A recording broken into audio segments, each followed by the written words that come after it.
Imagine this. A man is sleeping in his car after losing his job and apartment. Police knock on his window and charge him with trespassing. His car is impounded.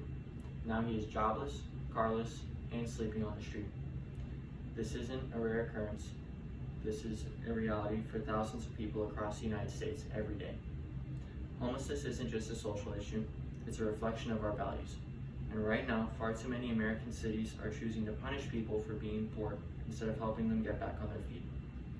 After researching this issue in depth and reviewing data from national housing organizations, legal advocates, and public health experts, it's clear to me criminalizing homelessness is unjust, ineffective, and harmful to our communities.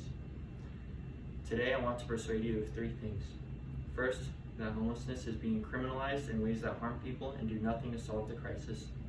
Second, that we already have a proven and compassionate solution in the form of Housing First and social support services. And finally, that each of us have a role to play in creating a real change.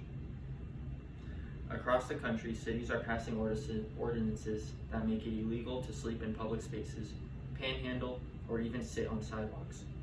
According to the National Law Center on Homelessness and Poverty's report, The Criminalization of Homelessness in U.S. Cities, more than 70% of surveyed cities have laws that criminalize basic survival activities like sleeping in their cars or even camping in public. But what does this actually do? It doesn't eliminate homelessness, it just makes it harder for people to escape it. When someone gets arrested or fined for sleeping on a park bench, they're now saddled with a criminal record. That record makes it even more difficult to find a job and secure housing. The ACLU, in the article Decriminalizing Homelessness, points out that this approach wastes public money on law enforcement and jail time instead of funding housing and services. Cities like Los Angeles spend tens of millions of dollars policing homelessness, yet the problem persists and worsens. Put simply, we're punishing people for not having a home and creating more barriers to help them stay homeless. The good news is we know what works. It's called Housing First. Housing First is an approach that gives people permanent, stable housing without requiring them to meet conditions like being sober or even employed first. Once they're housed, they're connected to mental services, addiction treatment, and job assistance.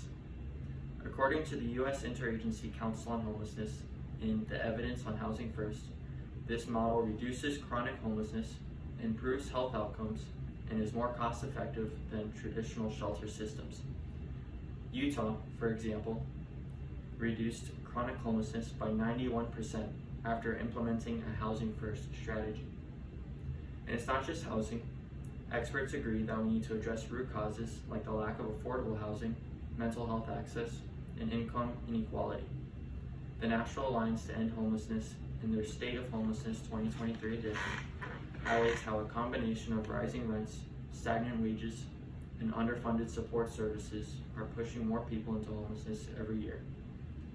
So if we know Housing First and wraparound services work, the real question is, why aren't we doing more of it? Change starts with us.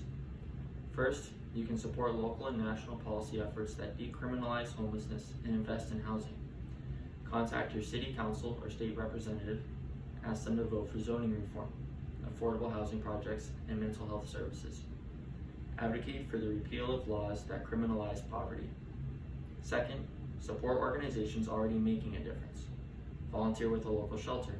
Donate to nonprofits like the National Alliance to End Homelessness or the National Homelessness Law Center. These groups provide housing, legal aid, and advocacy that directly impact lives. Third, and maybe most importantly, challenge the stigma. Homelessness is often seen as the result of personal failure, but more often it's caused by systemic failure. Share the facts on social media, talk to your friends and family. Help shift the narrative from blame to empathy. Today, I've shown you that homelessness is being criminalized across the U.S., a strategy that doesn't reduce homelessness, but deepens it. I've also shown that we have a better solution, Housing First, paired with meaningful investment in services that address root causes. And I've told you how you can make a difference, by advocating, donating, and educating others. Homelessness is not a crime, it's a crisis, and one that we can solve if we treat people with dignity and compassion instead of judgment and punishment. Let's be the generation that stops criminalizing poverty and starts ending it. Thank you.